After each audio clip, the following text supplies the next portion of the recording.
어떤 노 신사가 유언장 공증을 받으러 변호사 사무실을 찾았습니다. 변호사가 보니까 죽으면 바다에 묻어달라고 되어 있습니다. 이상해서 물어보았습니다. 선생님, 돌아가시면 왜 하필 바다에 묻어달라고 그렇게 하셨습니까? 노 신사가 하는 말이, 글쎄, 마누라가 걸핏하면 내가 죽으면 내 무덤 위에서 춤을 춘다지 않소.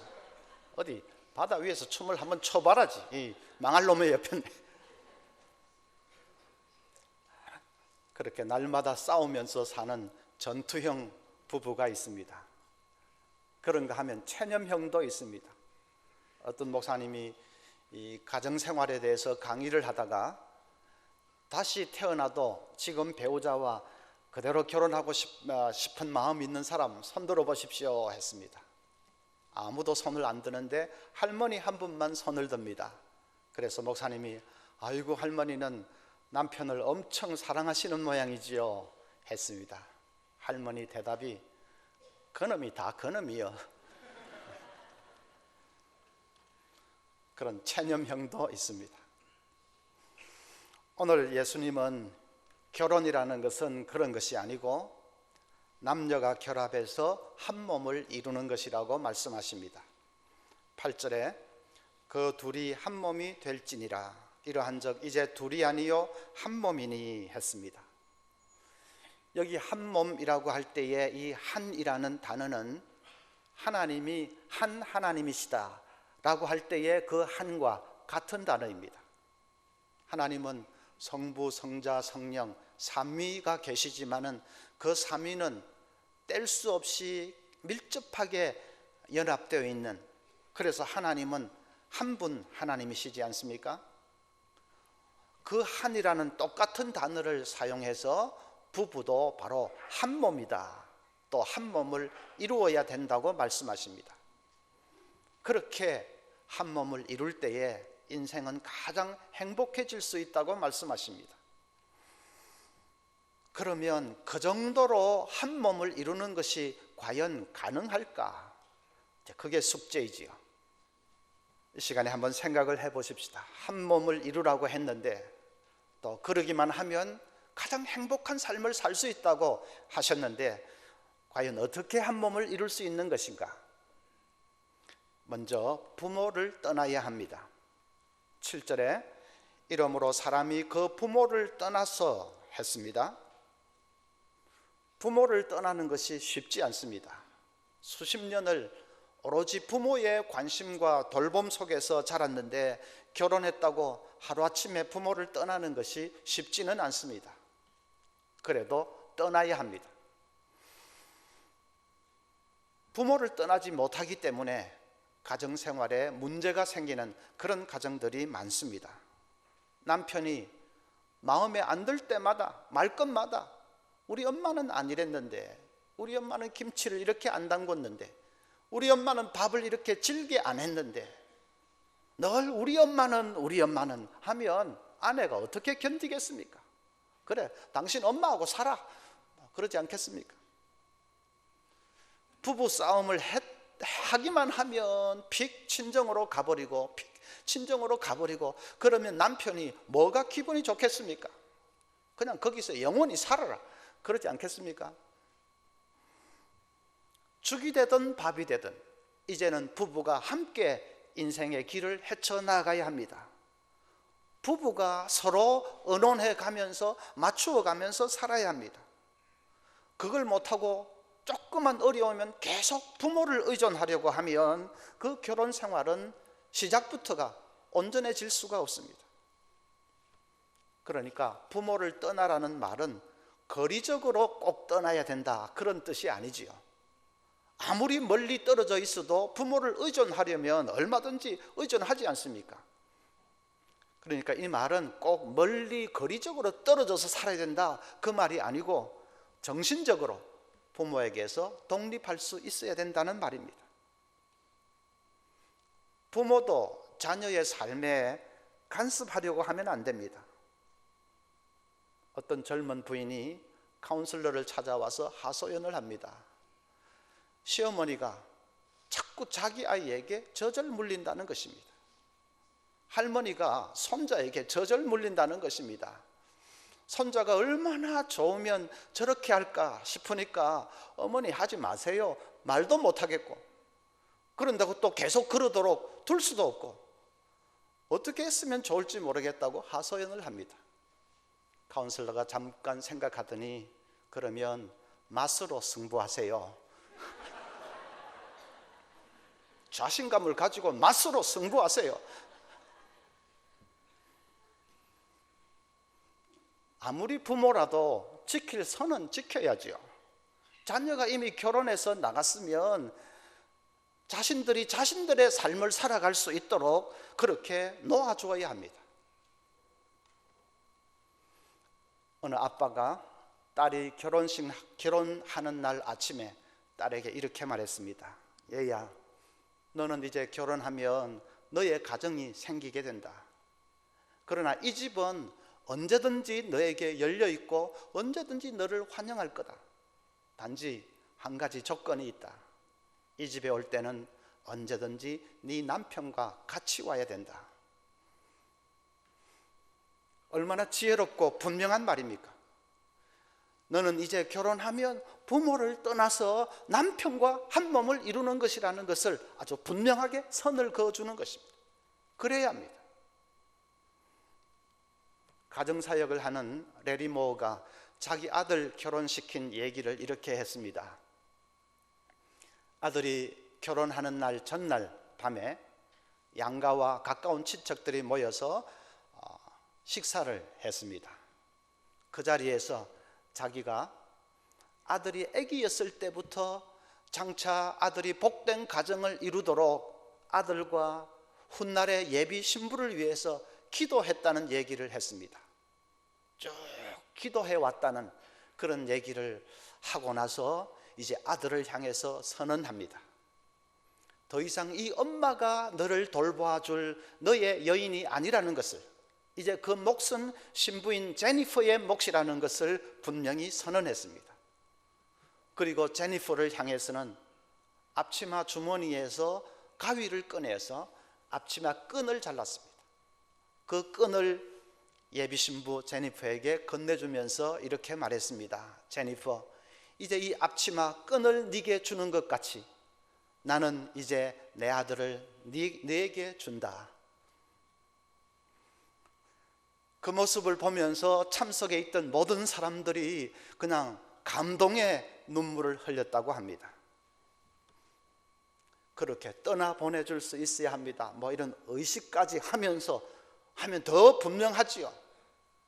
떠나보내주는 것입니다. 한 몸을 이루는 것은 부모를 떠나는 데서부터 출발합니다. 그 다음에 두 번째로는 한 몸을 이루기 위해서는 서로의 차이를 잘 포용할 수 있어야 합니다. 부부간에 서로 다른 차이가 얼마나 많습니까? 성격도 다르고 기질도 다르고 습관도 다르고 취향도 다릅니다. 3, 40년을 다른 환경 가운데서 자라났으니까 다를 수밖에 없습니다. 그런데 그 다르다는 것을 잘 극복을 못하고 그것 때문에 티격태격하기도 하고 대판 싸우기도 하고, 그리고 결국은 그것 때문에 헤어지는 가정도 많습니다. 성격 차이 때문에 이혼한다, 그런 가정이 많지 않습니까? 그러나 차이를 그대로 인정하고 받아줄 수 있어야 합니다. 우리가 사랑한다는 것은 그 사람의 있는 모습 그대로를 받아주고 사랑하는 것이 그게 사랑 아닙니까? 당신이 이렇게 바뀌면 내가 사랑하겠다, 그게 무슨 사랑입니까? 있는 그대로를 인정하고 받아주고 포용하는 것이 사랑이라면, 그러면 서로 다른 차이를 인정할 수 있어야 합니다. 어떤 남편은 야행성인 아내에 대해서 늘 불만입니다. 자기는 저녁 10시만 되면 잠자리에 드는데 아내는 밤 12시 이전에 잠자리에 드는 법이 없습니다.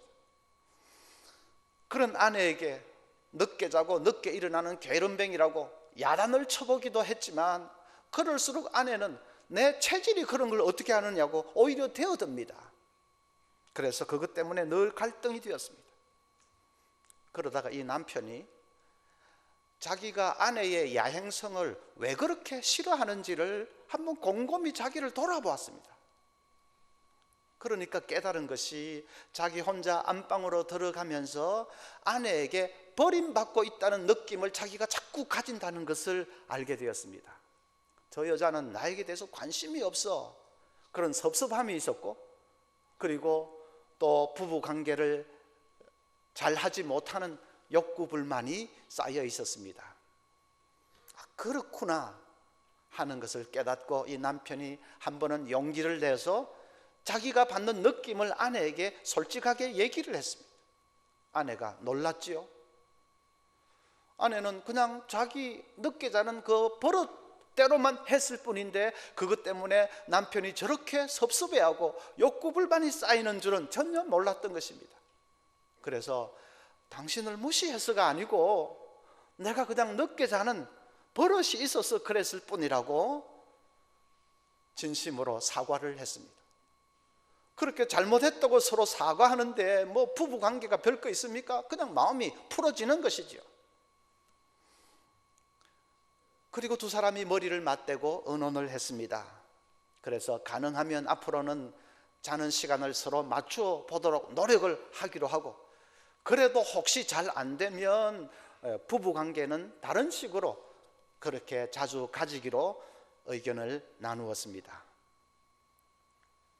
차이를 그대로 두고서도 문제가 해결이 되었습니다.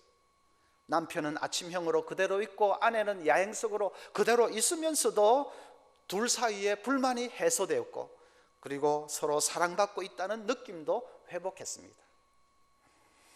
여러분, 그것이 중요합니다.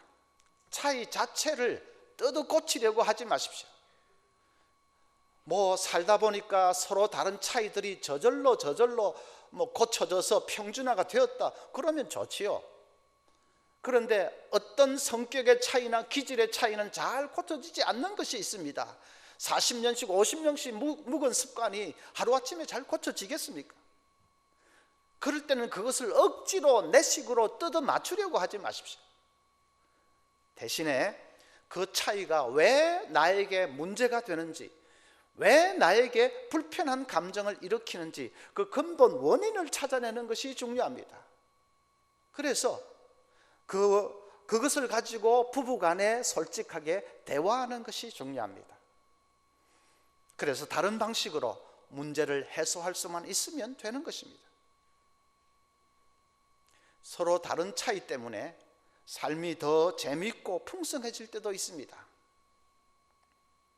어떤 부부는 남자는 아주 적극적이고 덜렁댑니다. 여자는 아주 세밀하고 꼼꼼한 성격입니다. 서로 다른 그 성격의 차이 때문에 결혼 초기에 어려움이 많았답니다. 여행을 한번 가려고 해도 아내 생각에는 여행 가려면 모처럼의 여행인데 계획을 좀 잘 세워야 되는데, 이 남편이라는 사람은 날짜가 코앞에 다가왔는데도 아무 계획이 없습니다. 그게 늘 불만이었습니다. 또 남편은 남편대로 여행은 그냥 가서 부딪히면 얼마든지 할 수 있는 것인데, 아내는 유달리 계획하는 그것이 오히려 스트레스가 되고 못마땅했습니다. 그래서 여행은 신나야 되는데 두 사람은 여행 가서 오히려 기분을 망치고 올 때가 많았습니다. 세월이 지나면서 이 부부가 이것은 서로 이 타고난 성격 차이고 기질 차이이기 때문에 어쩔 수 없는 것이구나 하는 것을 깨닫게 되었습니다. 그래서 서로의 스타일을 그대로 인정해 주기로 했습니다. 남편은 여행 계획 세우는 것을 아내에게 다 일임을 했습니다. 그래서 아내가 계획 세우는 대로 따르기로 했습니다. 아내는 전체 일정을 다 계획을 세우는 것이 아니라 오후의 프로그램은 자유 프로그램으로 남겨두었습니다. 그래서 그 부분은 남편이 즉흥적으로 하자는 대로 그냥 그대로 따르기로 했습니다. 그러면 남편은 현지에 가서 재미있는 일을 잘 또 찾아냅니다. 어떨 때는 래프팅을 하자고 했다가, 어떨 때는 사이클을 타자고 했다가, 그래서 남편이 즉흥적으로 이렇게 하는 것인데도 따라 해보면 나름대로 스릴도 있고 재미도 있습니다. 그래서 이제는 서로의 스타일을 잘 활용해서 여행이 더 풍성해졌다는 것입니다. 한 가지 예인데, 여러분, 부부간에 서로 다른 성격의 차이를 그걸 긍정적으로 볼 필요가 있습니다. 잘하면 차이가 축복이 될 수 있습니다. 남편이 자꾸 거짓말을 한다든지, 아내가 낭비벽이 심하다든지, 그런 나쁜 것은 고쳐야죠. 그런데 단순히 성격이 다르고 기질이 다른 것은 죄가 아닙니다. 그건 서로 다를 뿐입니다.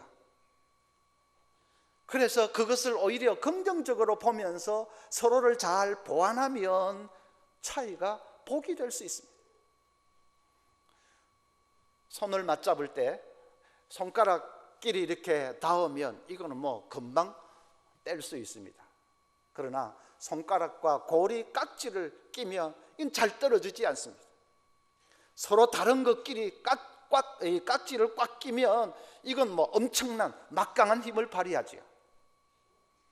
부부 사이라는 것은 이렇게 서로 다른 두 사람이 깍지를 끼는 것과 같습니다. 그래서 다르기 때문에 서로를 보완해 줄 수 있고 서로 도와줄 수 있고, 그래서 하나가 되면 그것은 정말로 뗄 수 없는 그런 밀접한 한 몸을 이루게 됩니다. 여러분, 우리 부부는 매사가 달라서 정말 힘들다 그러지 마시고, 달라서 삶이 재미있고 활기가 있어요. 달라서 삶이 변화가 있고 달라서 더 행복해요. 그렇게 말할 수 있는 비결을 여러분 터득하셔야 됩니다. 그 다음에 세 번째로는 늘 사랑을 표현하면서 살아야 합니다. 아무리 사랑의 묘약이 속에 있어도 표현하지 않으면 그것은 사랑이 아닙니다. 어떤 청년이 미국 아가씨와 국제 결혼을 하겠다고 하니까 아빠가 극구 반대를 했습니다. 아빠가 반대하는 이유가 뭔지 압니까? 너 미국 여자하고 같이 살면 아침마다 I love you, I love you 해줘야 된다. 늙어 죽을 때까지 해야 된다. 그 소리 안 하면 당장 이혼당한다. 그런데 젊은 때는 혹 그럴 수 있다고 쳐도 다 늙어 빠져가지고 그런 소리 할 수 있겠냐? 피곤해서 못 산다. 한국 사람은 절대로 그렇게 못한다. 당장 집어치워라. 그 사람 아마 경상도 사람이었던 것 같습니다. 당장 집어치워버려라 그랬겠죠. 한국 부부가 그것이 문제입니다. I love you를 왜 못합니까? 우리가 모든 인간관계에서 다 무뚝뚝한 것은 아닙니다. 직장에서 잘 보여야 할 상사들에게, 직장 동료들에게는 얼마나 싹싹하게 굽니까? 내 고객에게는 그냥 간이라도 빼어줄 정도로 그렇게 잘하지 않습니까? 그런데 아내에게만은 왜 그렇게 못한다는 말입니까? 아내가 직장 동료보다 덜 중요합니까? 가정이 깨어지면 인생 전체가 무너지는 것을 아셔야 합니다. 어떤 책을 보니까 사람 사이의 정이란 사소한 대화로 쌓아가는 돌탑과 같다, 그런 말이 있었습니다. 생각해보면 진짜 맞는 말입니다. 큰 돌탑도 자세히 보면 조그만 돌들이 쌓여져서 이루어져 있지 않습니까? 사람 사이의 정이라는 것도 그저 오고 가는 작은 평범한 말들이, 그 말들이 쌓여서 정이 깊어지는 것입니다. 부부 사이의 정이라는 것이 무슨 영화에 나오는 멋있는 대사 한마디에 그냥 정이 확 생기는 겁니까? 저 옛날 영화 러브스토리에 사랑이란 미안하다고 말하지 않는 거야. 주인공이 죽어가면서 사랑이란 미안하다고 말하지 않는 거야. 그래서 눈물도 많이 흘렸죠. 그 말 자체도 틀린 말이거니와, 우리 부부 사이의 정이라는 것이 그런 영화의 소설에 나오는 멋있는 대화, 갑자기 그냥 대화도 없다가 갑자기 사랑이란 미안하다고 말하지 않는 거야. 놀고 있네 정말.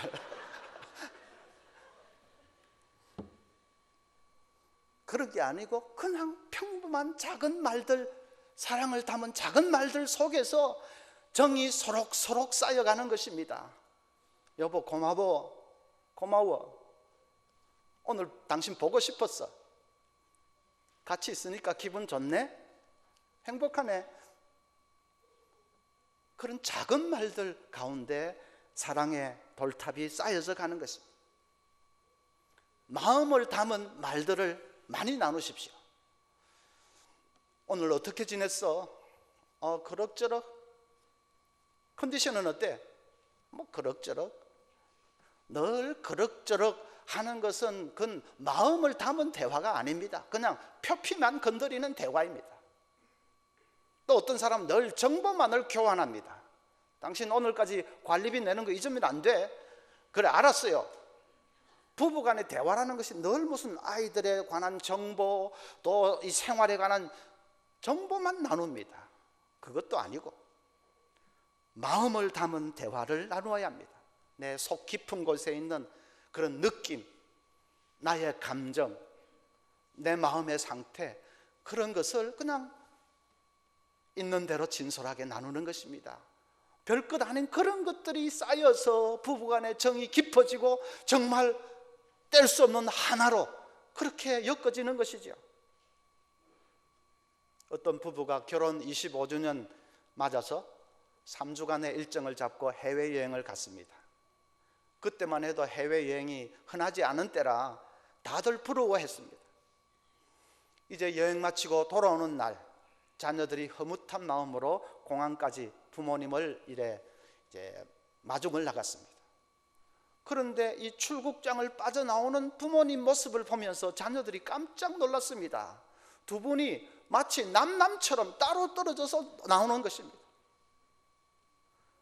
나중에 어머니 얘기를 들어보니까 여행 출발할 때부터 여행 일정으로 다투기 시작해서 그냥 여행하는 내내 말도 안 하고 지냈다는 겁니다. 서로 딴 데만 쳐다보면서 다녔다는 겁니다. 해외여행이 좋다고 하더니 지옥 같았다고 하면서 어머니가 고개를 절레절레 흔드십니다. 자녀들이 이해가 안 됐지요. 왜 그랬을까? 두 분이 평소에 사이가 그렇게 나쁜 것도 아닌데 왜 그렇게 됐을까? 왜 그런 일이 생기지요? 그 부부는 그렇게 긴 시간을 함께 지내는 것이 처음이었던 것입니다. 늘 남편은 돈 번다고 아침 일찍 출근해서 밤 늦게 들어오지요. 아내는 또 그냥 아이들 키운다고 정신없지요. 그러니까 두 사람이 그냥 두 사람만의 시간을 가져본 경험이 별로 없는 것입니다. 마주 앉아서 오순도순 마음을 나누면서 대화해본 그런 경험이 거의 없는 것입니다. 그런 사람들을 3주간이나 한 호텔방에 있으라고 몰아넣어 놓으니까 적응이 안 돼가지고 결국은 싸움으로 끝나고 만 것입니다. 한국 사람들이 그런 경우가 많습니다. 크루즈 여행 다녀와서 이혼합니다. 뭐 외국 사람들처럼 뭐 선상에서 춤추고 즐기고 하는 그것도 못하니까 그 좁은 방에 둘이 막 마주보고 있다가 싸우고 이혼하는 겁니다. 젊은 부부는 구정에 고향 간다고 고속도로 위에서 10시간을 보내면서 싸우는 부부가 많습니다. 차 속에서 둘이만 오붓하게 10시간을 보내며 서로 사랑을 나눌 수 있는 얼마나 좋은 기회입니까? 그런데 평소에 그런 훈련이 안 돼 있으니까 그런 사람들을 차 안에 10시간 몰아넣어 놓으니까 그냥 싸움으로 끝나고 마는 것이죠. 여러분, 한 몸을 이루는 비결은 멀리 있는 것이 아닙니다.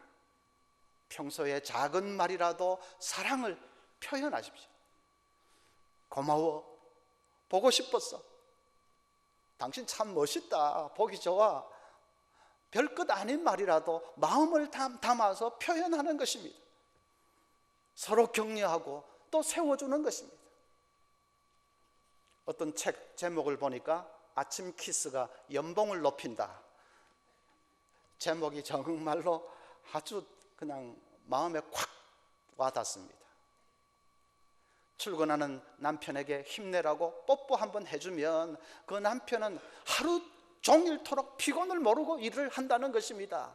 그래서 연봉이 팍팍 올라가게 된다. 그 쉬운 일을 왜 못하실 것입니까? 여러분, 돈 잘 버는 남편 원하세요? 아침 키스가 연봉을 높인다. 기억하시기를 바랍니다. 헨리 포드는 자동차 왕이지요. 그가 그냥 왕이 된 게 아닙니다. 수많은 실패와 좌절을 경험했습니다. 퇴근하고 나면 집 뒷뜰에 있는 허름한 창고에 틀어박혀서 밤을 새우면서 연구에 연구를 거듭했습니다. 그런 그를 이웃 사람들은 다 미쳤다고 손가락질했습니다. 그런데 아내는 달랐습니다. 아내는 당신의 꿈은 언젠가 반드시 이루어질 것이라고 격려했습니다. 그리고 추운 겨울날에 그냥 오돌오돌 떨면서도 남편 곁을 떠나지 않고 이렇게 불을 비추어 주었습니다. 그래서 헨리 포드가 성공할 수 있었습니다. 그가 대성하고 나서 어느 기자가 인터뷰를 하다가 물어보았습니다. 만약에 다시 태어난다면 무엇이 되고 싶습니까? 헨리 포드가 이렇게 대답했습니다. 아내와 함께 있을 수만 있다면 무엇이 되든지 상관없습니다. 엄청난 말 아닙니까?